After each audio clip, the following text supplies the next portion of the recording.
అన్న నమస్తే. నమస్తే. ఏం పేరు? ఎస్ వెంకటేశ్వరరావు, నిడమరు మండలం, ఉంగుటూరు నియోజకవర్గం.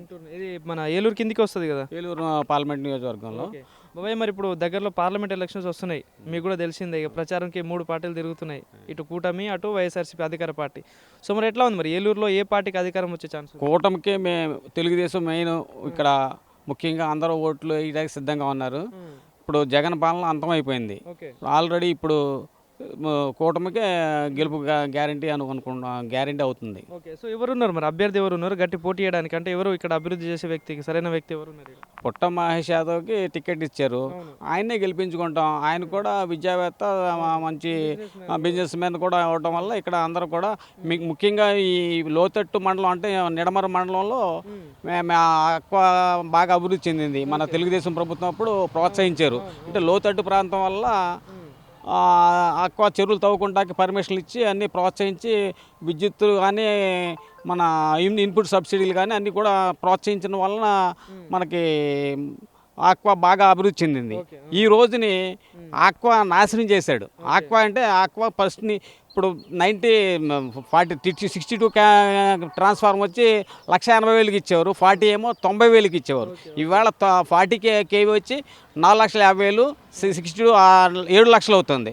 ఇవాళ కరెంటు పెట్టుకునే నాదుడే లేడు. పెట్టుకోవాలంటే ఆస్తులు అమ్ముకోవాలి, 1 ఎకరాల పొలాలు అమ్ముకోవాలి. అది కాకుండా గిట్టుబాటు ధర లేదు.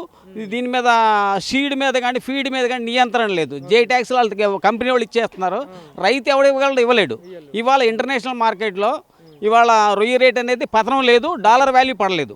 ఈ రెండింటి మీద ఆధారపడుద్ది. కానీ 250 రూపాయలు 100 కౌంట్ ఉంటే ఇవాళ 200కి 210కి కొంటున్నారు. దానికి నియంత్రణ లేదు.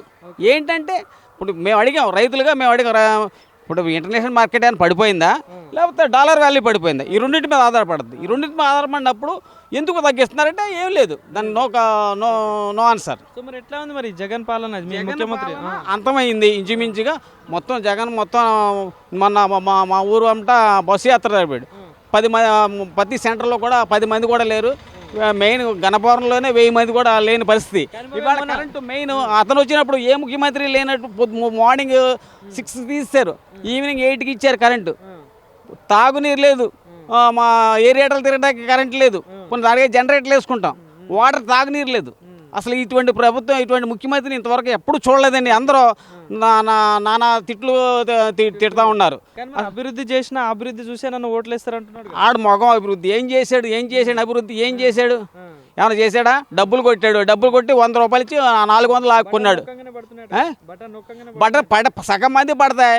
బటన్ నొక్కనంటేనే ఇప్పుడు ఆటో వాళ్ళకి 10,000 వేసాను అంటున్నాడు. ఎదరికెళ్ళి ఆర్టీఓ పట్టుకుని 20,000 వేస్తున్నాడు వాడికి ట్యాక్స్. అంటే ఇంకో 10కి 10. అలాగే ఇంకోటి చూసుకుంటే మీ ప్రధానంగా మీ ఏపీకి రాజధాని లేదు, 3 రాజధానుల మీద ఏం చెప్తారు?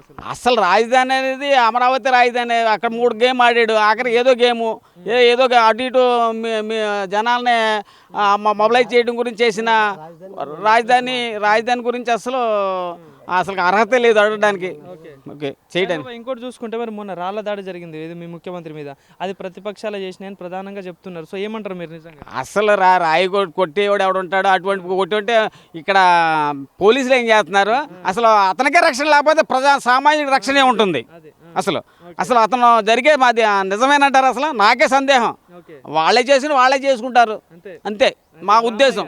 అసలు డ్రామా అది, ఇదో 3వ డ్రామా. ఈ డ్రామాకి ఎట్లా మరి వీళ్ళిద్దరి మధ్యలో పోటీ ఎట్లా ఉండబోతుంది మరి? ఇక్కడ వైసీపీ కానీ ఇటు టీడీపీ కూటమి అభ్యర్థులకు ఏలూరు నుండి 20-80 ఉంటుంది. 20-80 ఉంటుంది. నేను చెబుతున్నాను, రాజు చూసుకోండి. 20-80 80% 150,000 పైన మెజారిటీ వస్తుంది టీడీపీ కూటమి. ఓకే బాబాయ్, థ్యాంక్ యూ.